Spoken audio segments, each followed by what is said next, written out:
The Canterville Ghost by Oscar Wilde. Chapter 1. When Mr. Hiram B. Otis, the American minister, bought Canterville Chase, everyone told him he was doing a very foolish thing, as there was no doubt at all that the place was haunted.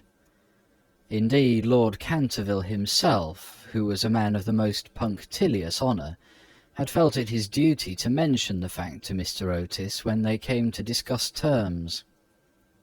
"We have not cared to live in the place ourselves," said Lord Canterville, "since my grand-aunt, the Dowager Duchess of Bolton, was frightened into a fit, from which she never really recovered, by two skeleton hands being placed on her shoulders as she was dressing for dinner. And I feel bound to tell you, Mr. Otis, that the ghost has been seen by several living members of my family, as well as by the rector of the parish, the Reverend Augustus Dampier, who is a fellow of King's College, Cambridge. After the unfortunate accident to the Duchess, none of our younger servants would stay with us, and Lady Canterville often got very little sleep at night, in consequence of the mysterious noises that came from the corridor and the library." "My lord," answered the minister, "I will take the furniture and the ghost at a valuation. I've come from a modern country where we have everything that money can buy, and with all our spry young fellows painting the old world red, and carrying off your best actors and prima donnas, I reckon that if there were such a thing as a ghost in Europe, we'd have it at home in a very short time in one of our public museums, or on the road as a show." "I fear that the ghost exists," said Lord Canterville, smiling, "though it may have resisted the overtures of your enterprising impresarios. It has been well known for 3 centuries, since 1584 in fact, and always makes its appearance before the death of any member of our family." "Well, so does the family doctor, for that matter, Lord Canterville. But there is no such thing, sir, as a ghost, and I guess the laws of nature are not going to be suspended for the British aristocracy." "You are certainly very natural in America," answered Lord Canterville, who didn't quite understand Mr. Otis's last observation, "and if you don't mind a ghost in the house, it's all right. Only you must remember I warned you." A few weeks after this, the purchase was concluded, and at the close of the season the minister and his family went down to Canterville Chase. Mrs. Otis, who, as Miss Lucretia R. Tappan, of West 53rd Street, had been a celebrated New York belle, was now a very handsome, middle-aged woman with fine eyes and a superb profile. Many American ladies, on leaving their native land, adopt an appearance of chronic ill health under the impression that it is a form of European refinement. But Mrs. Otis had never fallen into this error.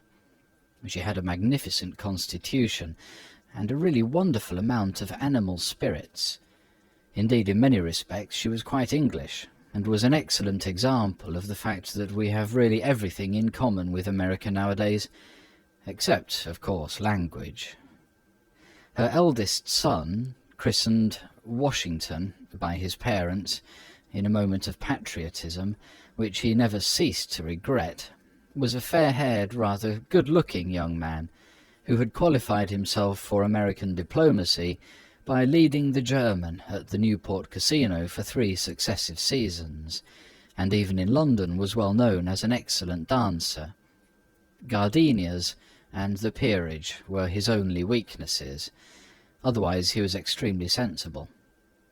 Miss Virginia E. Otis was a little girl of 15, lithe and lovely as a fawn, with a fine freedom in her large blue eyes.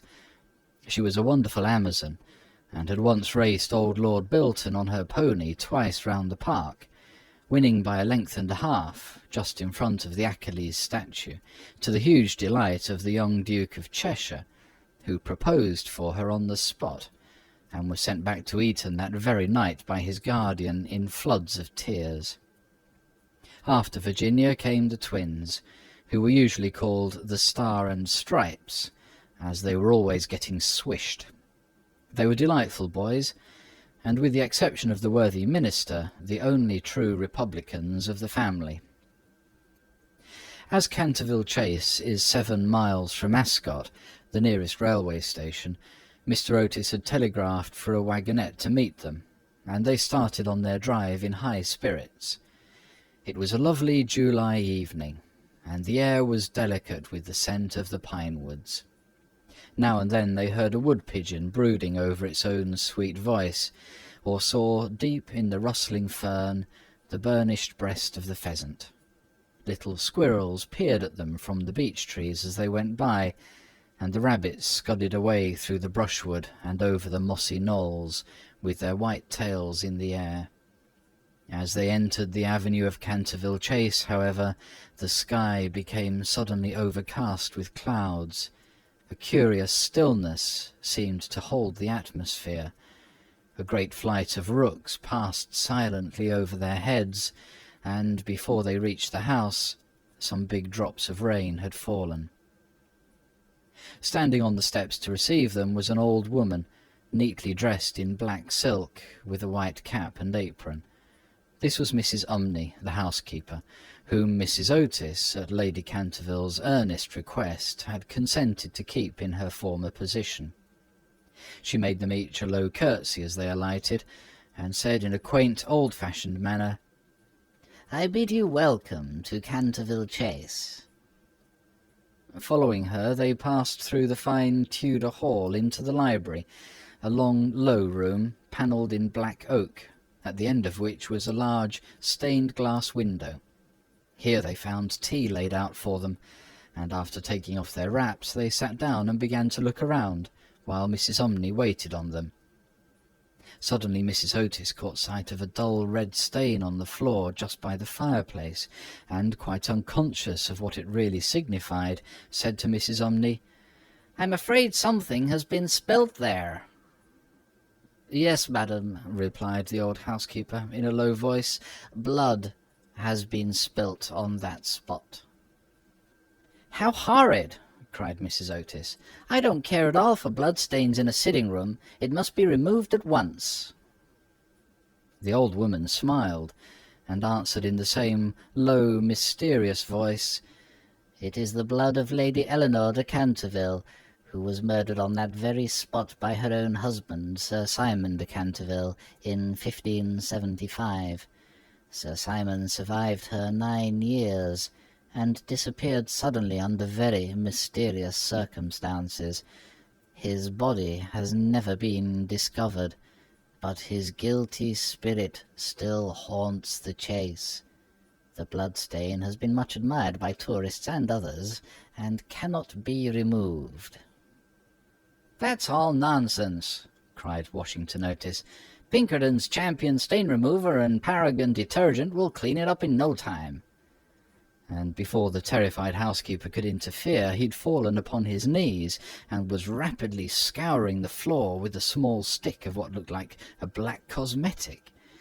In a few moments no trace of the bloodstain could be seen. "I knew Pinkerton would do it," he exclaimed triumphantly, as he looked around at his admiring family. But no sooner had he said these words than a terrible flash of lightning lit up the sombre room. A fearful peal of thunder made them all start to their feet, and Mrs. Umney fainted. "What a monstrous climate," said the American minister calmly, as he lit a long cheroot. "I guess the old country is so overpopulated that they've not enough decent weather for everybody. I've always been of opinion that emigration is the only thing for England." "My dear Hiram," cried Mrs. Otis, "what can we do with a woman who faints?" "Charge it to her like breakages," answered the minister. "She won't faint after that." And in a few moments Mrs. Umney certainly came to. There was no doubt, however, that she was extremely upset, and she sternly warned Mr. Otis to beware of some trouble coming to the house. "I've seen things with my own eyes, sir," she said, "that would make any Christian's hair stand on end, and many a night I have not closed my eyes in sleep for the awful things that are done here." Mr. Otis, however, and his wife warmly assured the honest soul that they were not afraid of ghosts, and after invoking the blessings of Providence on her new master and mistress, and making arrangements for an increase of salary, the old housekeeper tottered Hey off. friends, if you like this video, hit the like button. Comment below in the sections for more improvements and any other stories if you want this way. Also share this among your friends and subscribe the channel for more stuff like this. Also here I would like to thank the person who has recorded this story for us. Thank you.